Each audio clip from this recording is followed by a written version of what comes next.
Hi guys, super க்ரீமியான கிட்ஸுக்கெலாம் ரொம்ப பிடிச்ச மாதிரி பாஸ்தா ரெசிபியோட தான் வந்திருக்கேன். இந்த மாதிரி ஒரு வாட்டி ட்ரை பண்ணி பாருங்கள், கண்டிப்பாக எல்லோரும் விரும்பி சாப்பிடுவாங்க. கடாயில் 1 ஸ்பூன் பட்டர், 1 வெங்காயம், 2 தக்காளி சேர்த்து நல்லா வதக்கி தனியாக எடுத்து வச்சுக்கலாம், ஆறட்டும். க்ரீமினஸ்க்காக 10லேருந்து 12 முந்திரி பருப்பு எடுத்து வச்சுருக்கேன். அது கூடவே 1 காஞ்ச மிளகா சேர்த்து 10 நிமிஷம் சுடுதண்ணியில் ஊற வச்சுட்டு நம்ம வதக்கி வச்சுருந்த தக்காளி வெங்காயத்தை கூட இது சேர்த்து தண்ணி ஆட் பண்ணி நல்லா மைய அரைச்சி எடுத்துக்கலாம். பாஸ்தாவை வழக்கம் போல் நல்லா வேக வச்சு எடுத்துக்கோங்க.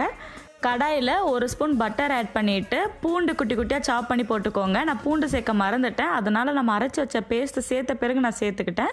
நீங்கள் ஃபஸ்ட்டே சேர்த்துட்டு பூண்டு வதங்கின பிறகு நம்ம ரெடி பண்ணி வச்சுருக்க சாஸ், 1/2 டம்ளர் தண்ணி, 1 spoon red chilli flakes, 1 spoon oregano சேர்த்து நல்லா சாஸ் ஒரு 2லேருந்து 3 நிமிஷம் கொதித்த பிறகு வேக வச்சிருந்த பாஸ்தா சேர்த்துக்கோங்க. பாஸ்தாவை நல்லா கலந்து கொடுத்துட்டு 1 சீஸ் க்யூபை கிரேட் பண்ணி சேர்த்து இறக்குனீங்கன்னா க்ரீமி பாஸ்தா ரெடி.